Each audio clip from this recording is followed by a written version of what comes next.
Hi, very good morning, children. Let's come back to our political science third lesson, civics third lesson, that is government.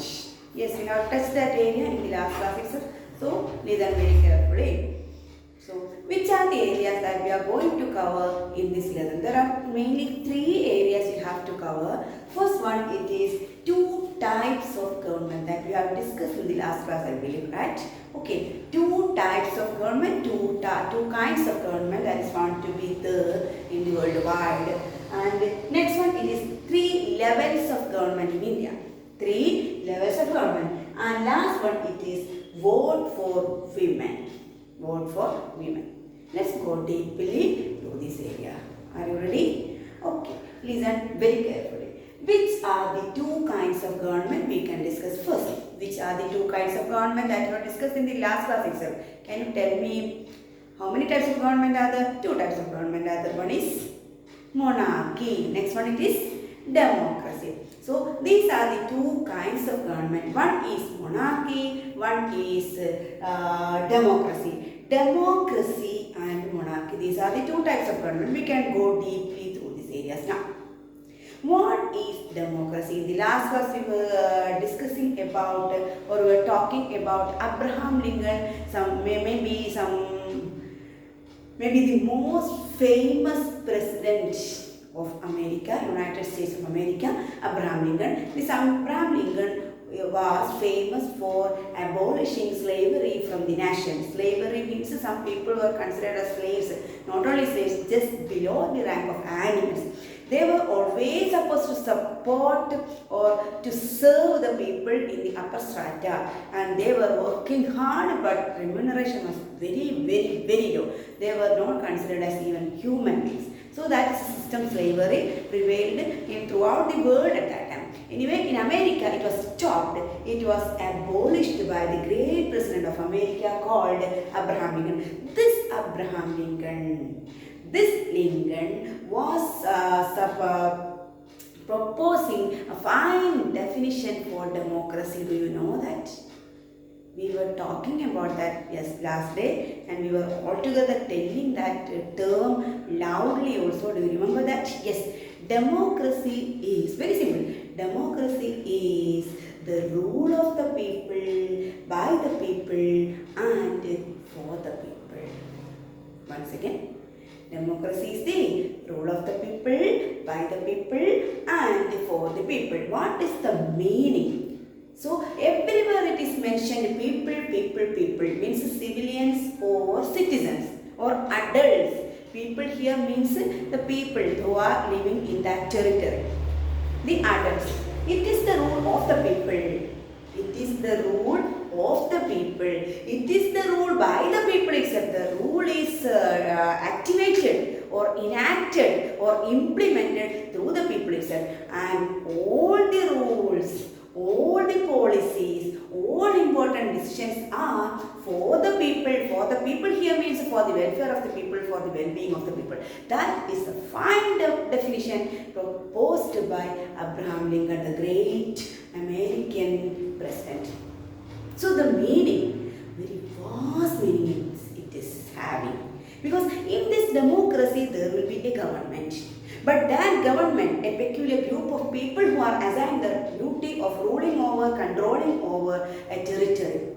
The duty or responsibility of a government in democracy is bringing the welfare of the people, supporting the weak society, supporting the weak section of the people, assisting all types of resources and all types of opportunities equally among the people, distributing all the resources, allocating all the human resources, allocating all the resources and opportunities equally among the people. That is the final or ultimate aim of ultimate working functioning of a democratic type of government. So all the activities, all the decisions will be in favor of the people, not at all opposing, not at all challenging the rights of the people. Here in democracy, all the rights, all the power are actually in the hands of the voters. That's the meaning.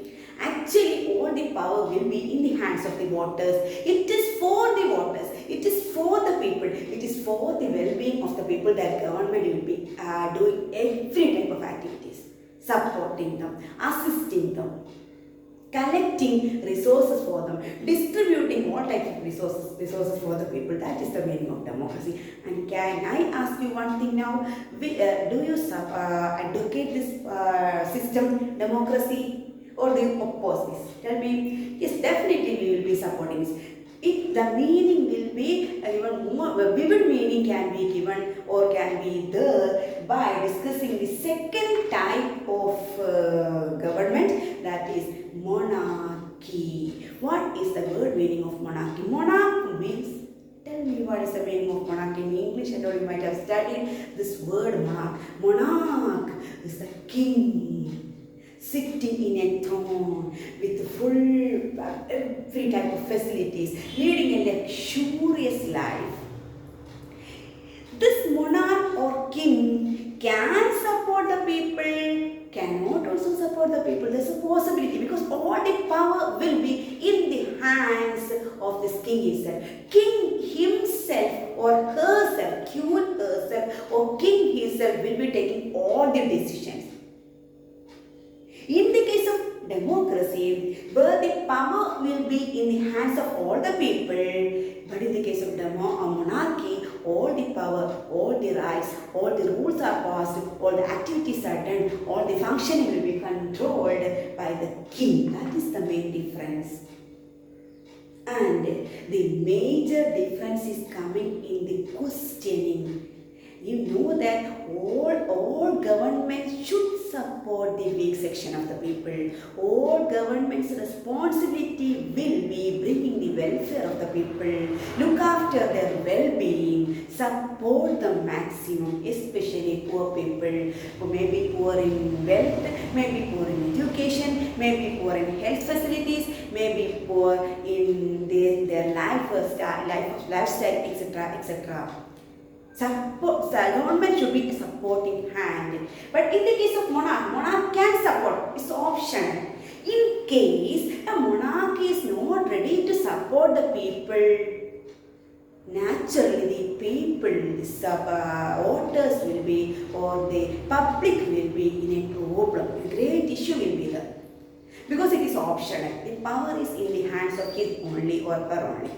But in the case of democracy, if any representative, if any elected member is not ready to support the people, is doing any activity against the will and pleasure of the people, it will create a lot of problems. People will start challenge, people will start oppose, people will start conducting certain protesting measures like dharna, rally, signature campaign, and even they fight, they will start fighting. Okay, at that time police and court will be interfering. Anyway, all the policies and decisions will be in favor of the people completely.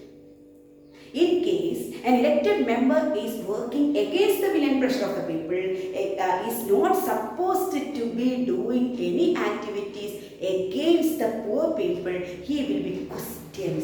He will be thrown out of power. All the power will be vanished away. He will lose all the power.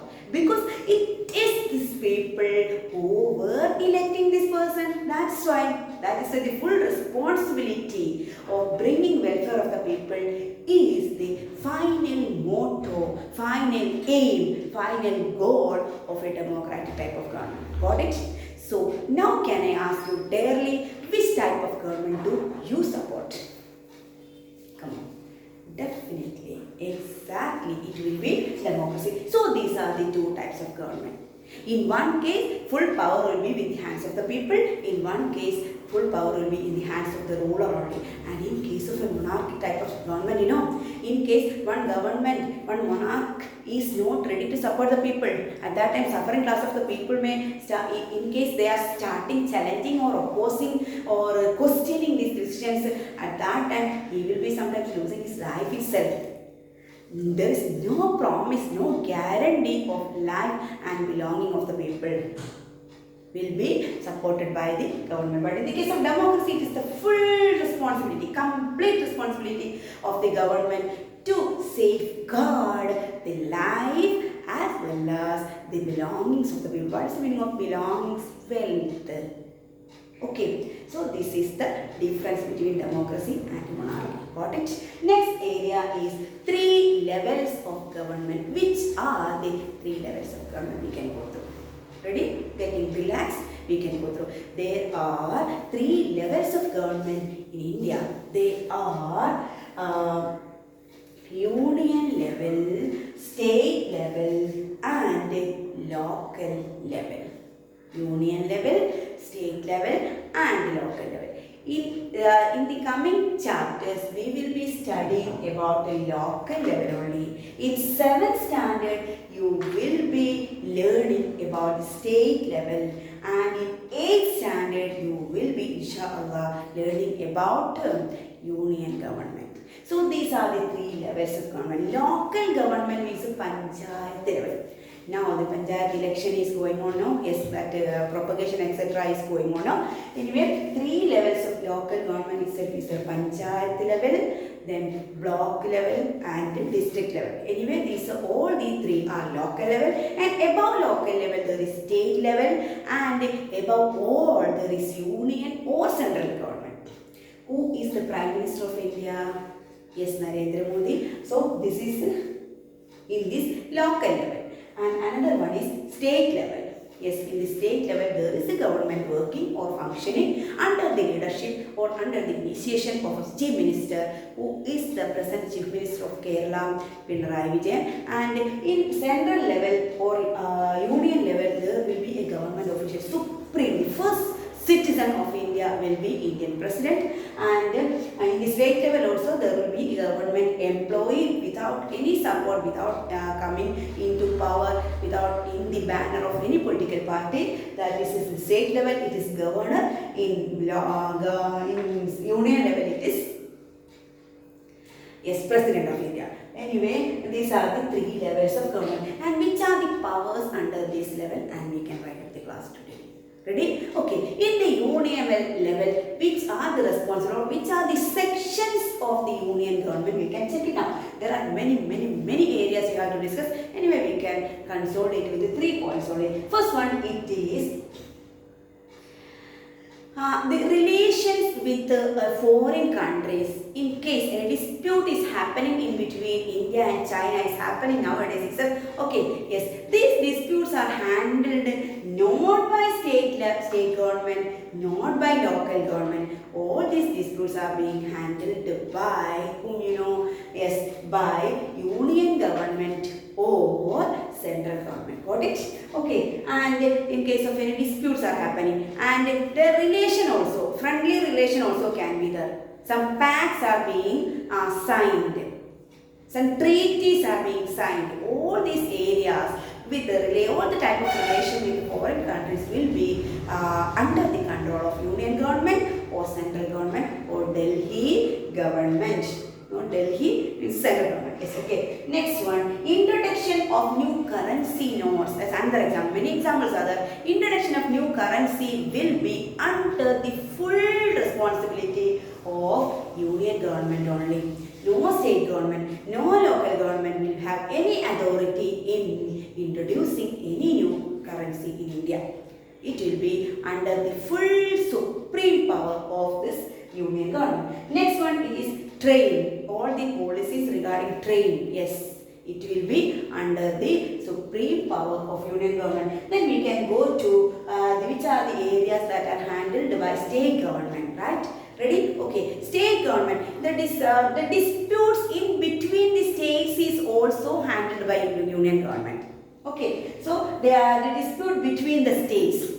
And another area is distribution of union government funds. You know that India is following a federal system of administration. India is following a federal system of administration. Means administration, controlling, governorship. It will be dealt by. It will be handled or managed by different levels, one upon another.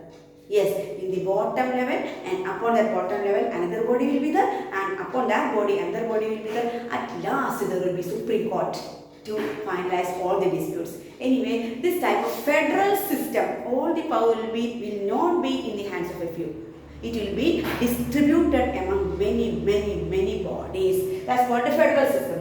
So, a distribution of union funds. So, for the working of a government, maybe local government, maybe state government, or it can be union government. Fund is needed, income is needed, money is needed. Yes, currencies can be introduced. But the distribution of a union fund, in central government will allot certain funds for the working of the state government. It will be distributed by state government. Union government will be handing over this fund to the state government, and to the local government. It is the duty of the state government to allocate, to distribute the union funds. Next area there will be running certain state parks, national parks in states. It will be run by this state government. And which are the areas coming in local level? You can guess, I think. Can you guess? Any guess, please? Yes. Which are the areas at a public government level? What are the activities or what are the infrastructure developmental programs in the local level? Can you guess, please? Please just imagine. Yes, the ration shop, then road facilities, then building a new road facilities, then building a public well, public toilet, then running of schools, etc. will be done or under the hands of this local government. So let me think all these areas will be clear for you. And last, that means there is union government, below union government there is state government, below state government there is local government. There are well defined areas for local, for state and for union government to handle or to manage. Well defined areas are there. Okay, and lastly, vote for women. Vote for women means in olden times, in ancient times, women were considered as the cheapest manpower, cheapest one. They are good for nothing. They were good for nothing. Such type of a thought was there in the minds of the people in olden times. But nowadays, all the things are being changed. There is universal adult franchise. Universal adult franchise. What's the meaning? Yes, all people. No discrimination between gender, between ladies and gentlemen, or male and female. No discrimination between higher class of people or lower class of the people. No discrimination between higher caste of the people and lower caste. No discrimination between the people who are talking different languages. No difference or no inequality in between the people who are educated on the one side and uneducated or little educated or ignorant on the other side. All are given equal power. All are given equal power. And the voting right for this women was introduced in the last century. Okay, that means the vote for women.